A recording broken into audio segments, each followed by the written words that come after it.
시청자 여러분 안녕하십니까? BOA 뉴스투데이 시작합니다. 유엔 안전보장 이사회가 다자주의를 주제로 회의를 열었는데 이 자리에서 미국과 중국, 러시아가 격돌했습니다.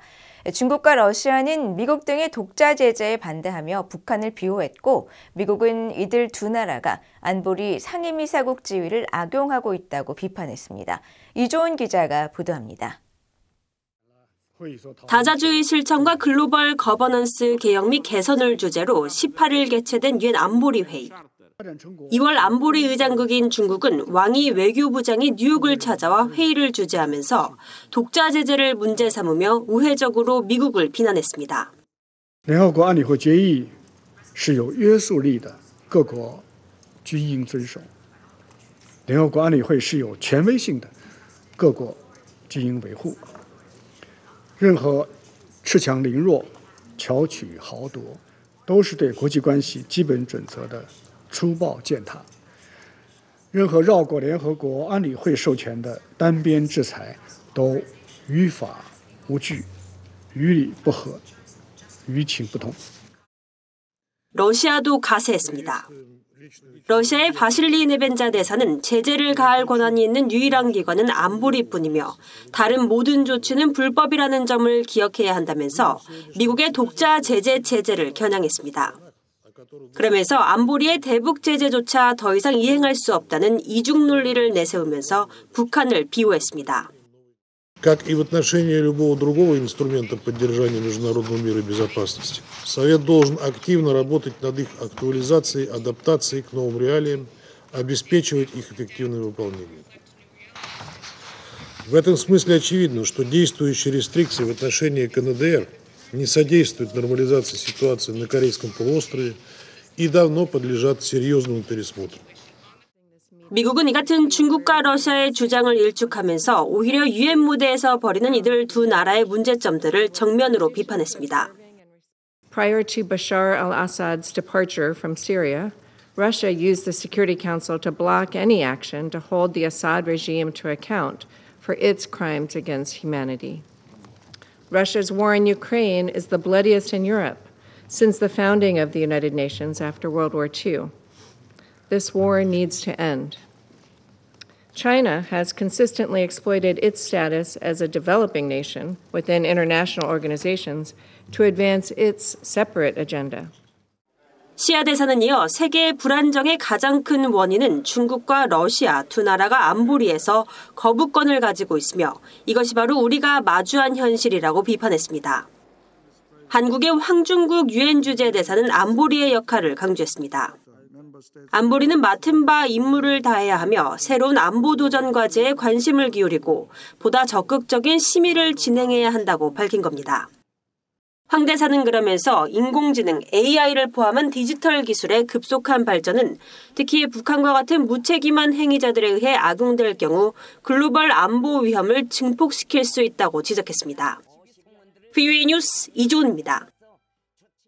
트럼프 2기 행정부 아래 미한 양국 관계는 관세 등으로 인한 긴장과 불안이 있지만 경제 안보와 조선업 등 방위산업 분야 등에서 양국이 협조할 수 있을 것이라고 미국 내 한반도 전문가가 진단했습니다.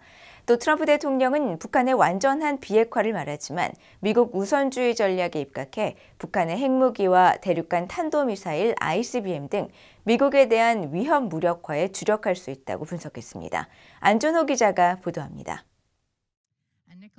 미국 전략국제문제연구소 CSIS가 트럼프 행정부 아래 동맹과 파트너를 주제로 개최한 대담에서 빅터 차 CSIS 한국 석좌는 한국 정부가 주목할 만한 3가지 잠재적 기회가 있다면서 그중 하나로 경제안보 분야를 강조했습니다. 그러면서 양국 간 원자력 산업 협력 가능성과 함께 조선업 등 방위산업 협력을 꼽았습니다. The third is defense industrial cooperation, and I think the big headliner here is shipbuilding, right? Something that was really sort of off limits for U.S. allies and partners, and you know Trump has now put on the table as something where there could be, and there has been legislation in the Congress about this particular issue. 차 석좌는 또 트럼프 대통령과 김정은 북한 국무위원장이 과거 정상회담 실패에도 불구하고 정상외교를 재개할 가능성이 있다고 전망했습니다. 그러면서 트럼프 행정부는 미국 우선주의에 따라 북한의 핵무기와 ICBM 무력화에 집중할 것이라고 분석했습니다. In rhetoric, they still speak to CVID, complete, verifiable, and irreversible denuclearization. But in practice, I think that the terms of re-engagement may be completely different.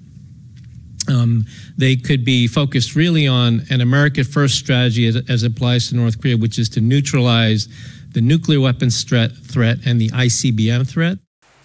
자석자는 또 러시아와 우크라이나 전쟁과 관련해서도 트럼프 대통령은 북한이 보유한 모든 핵무기를 폐기하는 것이 아니라 북한의 러시아 파병 중단과 군수품 제공 중단을 위해 대북 관여에 나서길 원할 수 있다고 예상했습니다. 윤석열 대통령 탄핵 사태와 권한대행 체제 등 한국의 정치적 위기로 인한 양국 정상 간 외교의 한계 문제도 지적됐습니다. 자석자는 그러면서 양국 사이엔 관세 문제와 주한미군 문제, 미국과 북한의 정상외교 등에 대한 긴장과 불안이 존재한다면서 특히 관세 문제와 관련해서 한국은 미국과 자유무역협정 FTA를 맺고 있긴 하지만 미국이 한국에 대한 무역 적자가 600억 달러에 달해 트럼프 대통령이 이를 예의주시하고 있다고 지적했습니다. 또 주한미군과 관련해 트럼프 대통령은 한국은 부유한 국가로 스스로 자국을 방어할 역량이 있다고 보고 있고 한편으론 한국을 배제한 채 북한과 협상할 가능성도 있다면서 그러나 트럼프 대통령과는 항상 거래와 협상의 여지가 있다고 분석했습니다. BOA 뉴스 안준호입니다. 유럽연합 EU가 유엔 제재 체제의 중요성을 강조하면서 러시아의 거부권 행사로 대북 제재 전문가 패널이 종료된 것을 비판했습니다. 유엔 주재 EU 대표부의 파비오 카니차로 참사관은 18일 열린 유엔 헌장과 유엔 역할 강화를 위한 특별위원회 회의에서 성명을 통해 제재가 효과적이려면 모든 유엔 회원국들이 이를 철저히 이행해야 하며 이에 대한 모니터링이 필수적이라고 강조했습니다. 이어 이런 측면에서 러시아의 거부권 행사로 대북제재위원회의 전문가 패널 임무가 종료됐으며 이에 따라 북한 상황에 대한 중요한 통찰력을 상실하게 됐다고 지적하고 이는 제재 체제의 효과를 악화시키며 국제 평화와 안보에 심각한 위험을 초래한다고 밝혔습니다. 유엔 주재 미국 대표부의 도로시 패튼 법률 고문도 이날 성명에서 유엔 제재 체제가 일부 국가들의 반대와 거부권 행사로 차질을 빚는 상황에서 미국을 포함한 개별 국가들이 시행하는 독자적 제재가 중요한 대안이 될 수 있다고 강조하고 이를 위해 유엔 내 비공식 실무 그룹에서 제재 이행 강화 방안을 논의하고 있다고 밝혔습니다. 최근 미국 해상 초계기와 정찰기 등이 한반도 서해 지역을 집중 비행한 것으로 나타났습니다. 미국 육군은 전투여단을 한국으로 순환 배치하기로 했습니다. 함지아 기자가 보도합니다. 미국 해군의 해상 대잠수함 초계기이자 정찰기인 P-8A 포세이돈이 한국 서해 상공에서 포착됐습니다. 군용기의 위치 정보를 추적하는 허태진의 사회 연결망 서비스 X 계정과 플라이 레이더 24 등에 따르면 포세이돈은 한반도 시각 15일 새벽 12시 45분경 서해 바다 일대를 여러 차례 선회 비행했습니다. 포세이돈은 일본 오키나와 가데나 공군기지에서 출격해 서해 상공에서 작전을 펼쳤고 이후 새벽 2시경 작전을 마치고 가데나 공군기지로 되돌아갔습니다. 포세이돈은 음파 탐지기인 소나를 투하해 최대 400km 떨어진 적 잠수함의 위치를 탐지한 뒤 어뢰로 격침할 수 있는 공격 역량을 갖추고 있습니다. 따라서 북한의 도발 징후를 포착하고 관련 정찰 활동을 벌인 것인지 주목됩니다. 서해 상공에는 미국과 한국군의 정찰기도 출현했습니다. 15일과 16일 미국 육군의 RC-12X 가드레일과 25OC 크레이지 호크가 한반도 중부 상공을 날다가 서해로 작전 반경을 넓히는 장면이 관측됐으며 17일에는 크레이지 호크가 단독으로 서해 상공을 비행한 것으로 나타났습니다. 또 한국 공군 소속 피스아이와 중고도 무인기도 15일 서해 상공에 나타났습니다. 미국과 한국의 군용기는 일반적으로 트랜스폰더를 작동해 비행 위치를 공개하며 이를 통해 민간 추적 시스템에 포착됩니다. 전문가들은 미군이 정찰 자산의 존재를 의도적으로 드러내 북한에 경고 메시지를 전달하려는 전략적 움직임일 가능성이 있다고 분석했습니다. 이런 가운데 미국 인도태평양 사령부는 15일 보도자료를 통해 미국 육군 제4보병사단 소속 제1 스트라이커 전투여단이 한국에 배치된다고 밝혔습니다.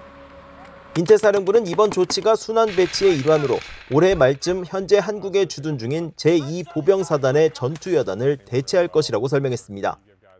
그러면서 새로 배치될 부대는 레이더 여단으로 불리며 기갑 보병을 중심으로 조직돼 기동성과 유연성을 지속적으로 제공하는 역할을 하게 될 것이라고 밝혔습니다. 제4보병사단 제1스트라이커 여단장인 앤서니 켈러 대령은 이번 배치는 미국의 전략적 목표를 지원하고 한국과의 동맹을 강화할 수 있는 전투 준비 태세를 유지하려는 우리의 노력을 강화하는 것이라고 말했습니다. 또 인태사령부는 이번 배치가 한국과 영내 파트너, 미국의 안보 의무에 대한 미국의 전략적 약속을 지원한다고 밝혔습니다. BOE 뉴스 함지아입니다.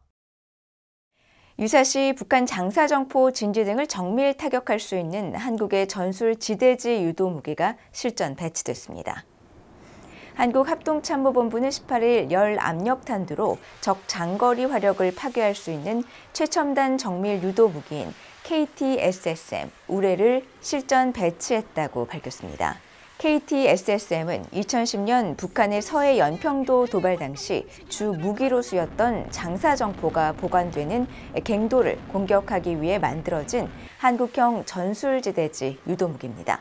사거리와 관통력이 향상된 개량형인 KT-SSM2의 경우 군사분계선 인근에서 발사할 경우 압록강 부근까지 타격 가능해 사실상 북한 전역이 사정권에 들어옵니다. 북한 고려항공의 최다 취항지가 여전히 러시아 블라디보스토크인 것으로 나타났습니다.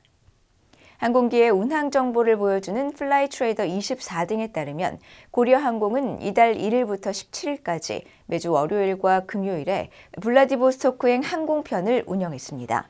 특히 금요일인 7일과 14일에 정기편인 JS271편에 더해 임시편인 JS371편을 추가로 편성해 정기편 5편 외에 2번 더 운영됐습니다.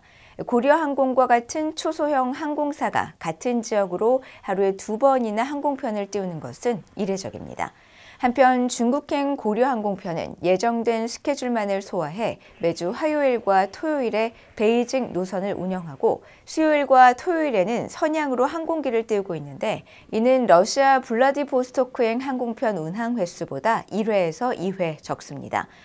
북한 고려항공의 최다 운항지는 과거 중국 베이징이었지만 최근 북한의 러시아 파병 등 북러 협력이 강화되면서 베이징보다 블라디보스토크로 향하는 고려항공편이 더 자주 포착되고 있습니다. 유엔 인권 최고대표사무소가 수십 년 전 북한에 납치된 일본인 피해자의 아버지 아리모토 아키히로 씨의 별세 소식에 깊은 애도를 표하면서 북한의 즉각적인 문제 해결 조치를 촉구했습니다. 유엔 인권 최고대표사무소 서울사무소는 18일 사회연결망 서비스 X를 통해 애도를 표하고 북한은 즉각 일본인 납치 사건과 수천 명의 다른 실종 사건 등에 대한 구체적인 조치를 취해야 한다고 밝혔습니다. 앞서 아사히 신문 등 일본 언론들은 지난 15일 납북된 아리모토 게이코 씨의 아버지인 아리모토 아키히로 씨가 딸과 재회하지 못한 채 96세를 일기로 별세했다고 보도했습니다.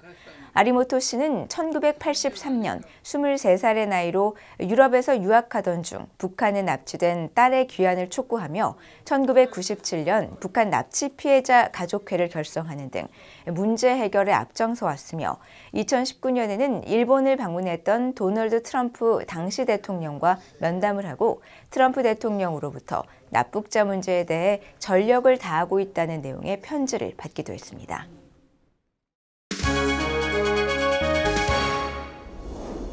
국제뉴스입니다. 미국과 러시아가 러시아와 우크라이나의 전쟁을 끝내기 위한 고위급 협상팀을 구성하기로 합의했습니다.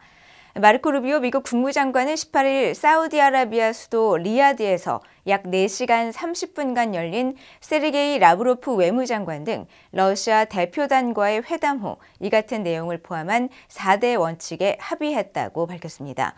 루비오 장관은 특히 워싱턴과 모스크바의 대사관이 정상적으로 운영, 작동하도록 하고 우크라이나 전쟁 종식을 이룰 때까지 모든 당사국들이 지속 가능하고 수용할 수 있는 방식으로 협상 및 협력할 수 있도록 하는 고위급 팀을 임명하기로 했다고 말했습니다.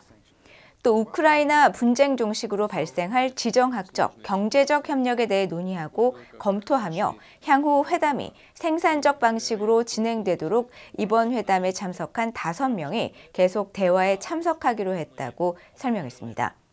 이날 회담에 미국은 루비오 장관과 스티브 위트코프 중동특사, 마이크 월츠 백악관 국가안보보좌관이, 또 러시아는 라브로프 장관과 유리 우샤코프 대통령 외교 담당 보좌관이 참석했습니다.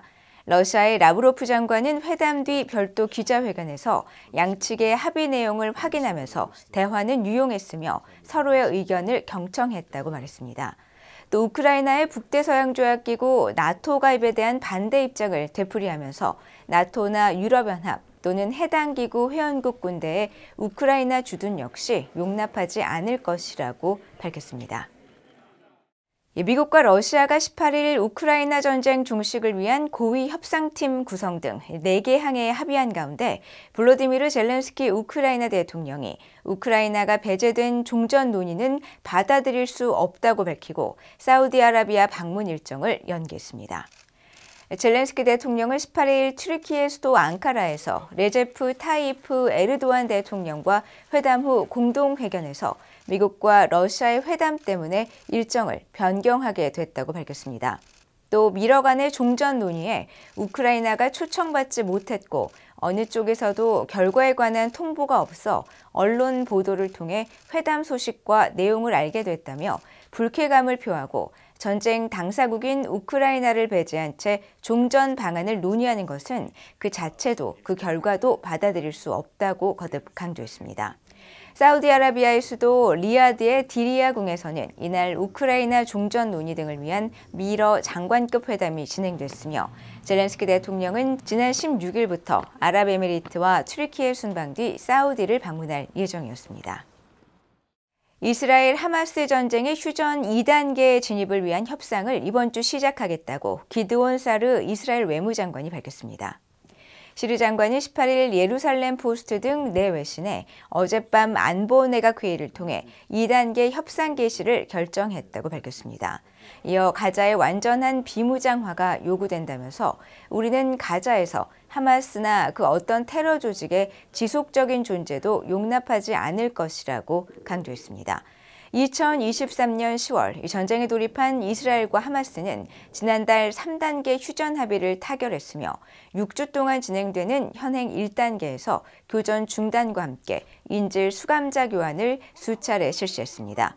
당초 계획대로라면 휴전 2단계를 위한 협상이 지난 3일 시작해야 했지만 이스라엘 하마스 양측이 서로 휴전 합의 위반을 주장하면서 난항을 겪었습니다. 2단계가 되면 한시적이었던 휴전이 항구적으로 전환되는 영구 종전 국면에 들어가게 되며 석방된 여성, 노약자 등 외에 남성 군인을 포함한 나머지 인질들이 풀려나고 이스라엘군은 가자 전역에서 철수합니다. 이어 3단계에 이르면 인질들의 시신을 송환하고 가자의 대규모 재건 작업이 시작됩니다. 최근 남중국해에서 군사적 마찰을 빚었던 호주와 중국이 17일 국방실무회담을 갖고 양국 군 간 소통 강화 방안 등을 논의했습니다. 호주 국방부는 이날 보도자료를 통해 제23차 호주-중국 국방전략대화가 중국 베이징에서 열렸으며 로버트 침먼 호주 국방부참모총장과 쉬치링 중국 중앙군사위원회 연합참모부 부참모장 등이 참석했다고 밝혔습니다. 이어 회담에서 양자 및 영내외 안보 문제, 군사적 투명성 및 소통 문제가 다뤄졌으며 호주는 오판 또는 사태 악화 위험을 피하기 위해 영내 모든 국가들이 항상 안전하고 전문적인 방식으로 작전하는 것이 중요하다는 점을 거듭 강조했다고 밝혔습니다. 중국 국방부도 성명에서 호주와 국방 분야에서 전략적 소통을 지속적으로 강화하고 갈등과 이견을 적절히 처리하며 교류와 협력을 수행하기로 합의했다고 밝혔습니다. 이번 회담은 호주 공군 P-8A 포세이돈 해상 초계기가 지난 11일 남중국해 공역에서 정기 감시, 순찰 임무 중 중국군 전투기의 차단 조치를 받은 가운데 이뤄졌습니다. 이상으로 BOA 뉴스투데이를 모두 마칩니다. 시청해주신 여러분 고맙습니다.